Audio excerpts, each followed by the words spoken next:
Hey guys, it's Scott here from NewShooter, and today I'm taking a look at the DS1817 Plus network attached storage device from Synology.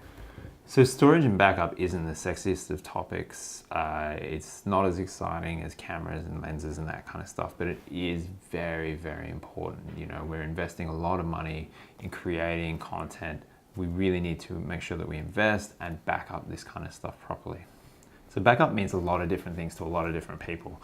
And unfortunately, most filmmakers I know don't really understand what is needed to properly back up their footage and their projects and so on. So a network attached storage device, or NAS, like the DS1817 Plus, its primary function is to take a number of drives. So this will take up to 8 drives in its standard configuration, and create a large virtual drive, if you like. So at the moment, I've got 5 8-terabyte drives installed.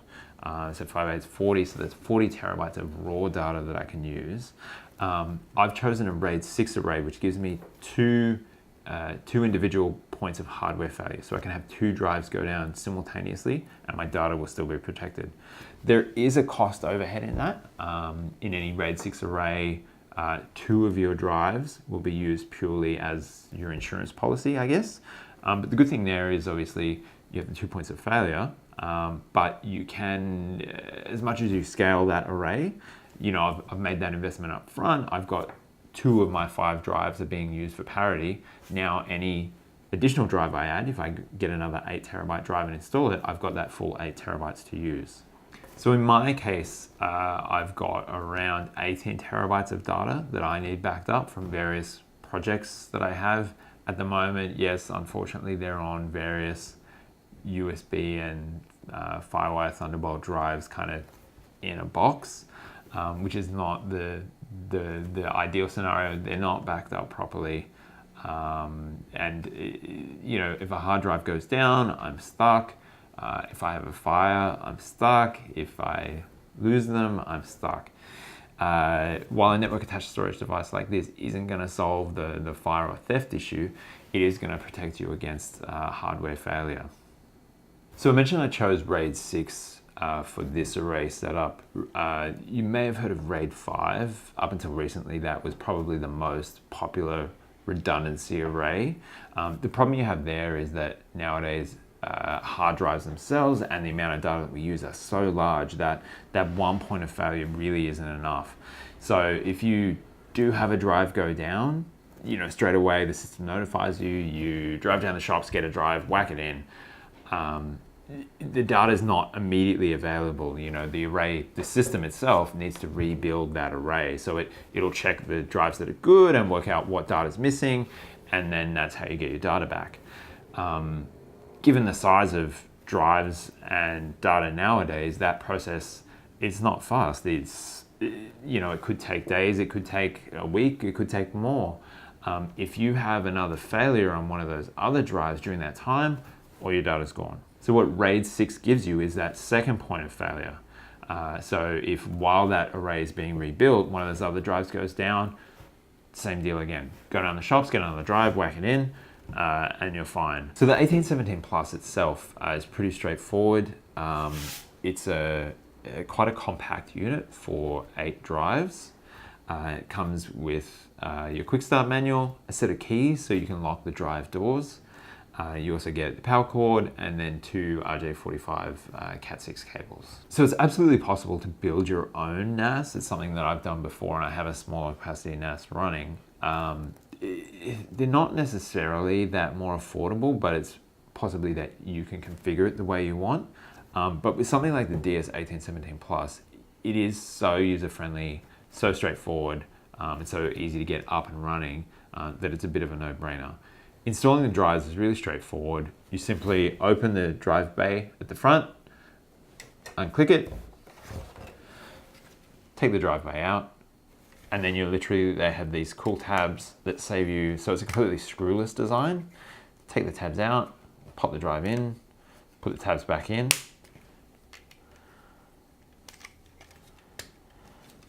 And then simply slide the drive back into the drive bay. Close the door, and you're done. So once you've got all your drives installed, you're pretty much ready to go. Connect it to your network, plug it into the power, turn it on, it'll boot up, and then you're ready to configure your drive arrays. So once you've got the hardware set up, it's really easy to configure the device via Synology's DiskStation software. DiskStation, or DS as they call it, is browser-based, so you can use it obviously on your laptop computer, but also on your tablet or even on your mobile if you really need to. So configuring any network device can be tricky at times. Synology have a really straightforward system. Go into your browser, enter find.synology.com, and it will search your local network, find the device, and then give you the opportunity to configure it.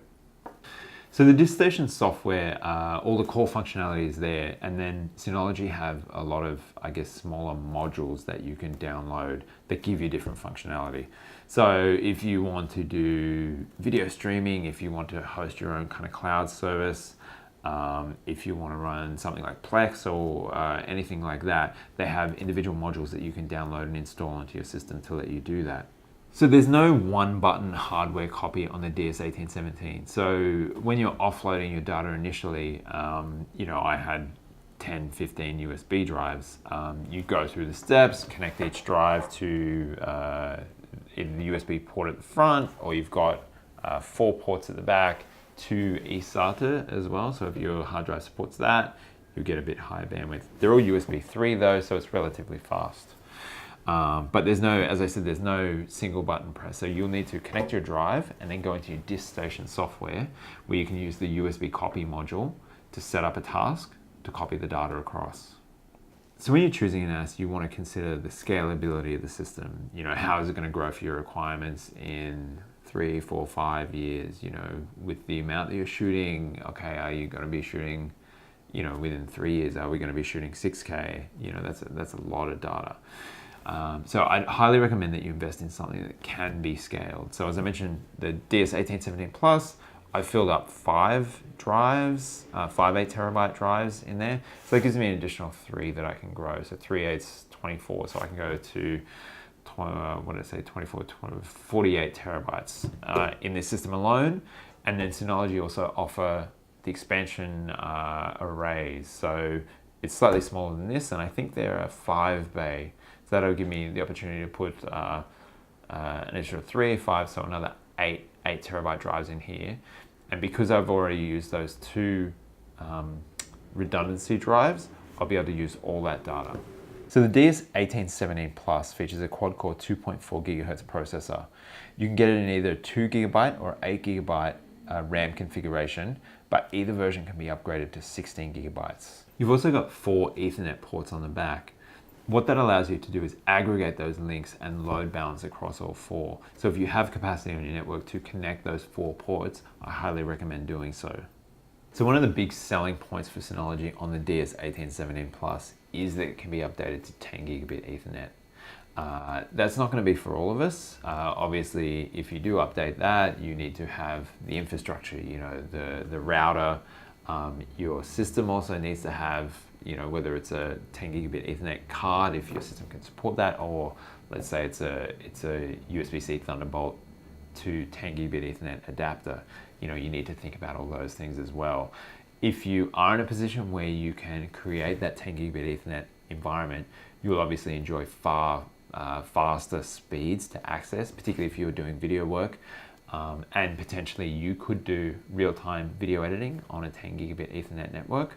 I haven't been able to test that, so I can't verify whether it is a real use case scenario. But certainly it's going to be a lot faster for reading and writing your data. So I really like the Synology DS1817 Plus. As someone who's managed network environments before, I've built my own NAS systems as well. I love the ease of use of the system. So literally within 15 minutes of having the box open, I had the drive array set up, I was up and running, I'd installed the software, and it had started verifying. So that's the DS1817 Plus. If you have any questions about the unit, or perhaps backup strategies in general, by all means, leave a question in the comments below. Otherwise, see you next time.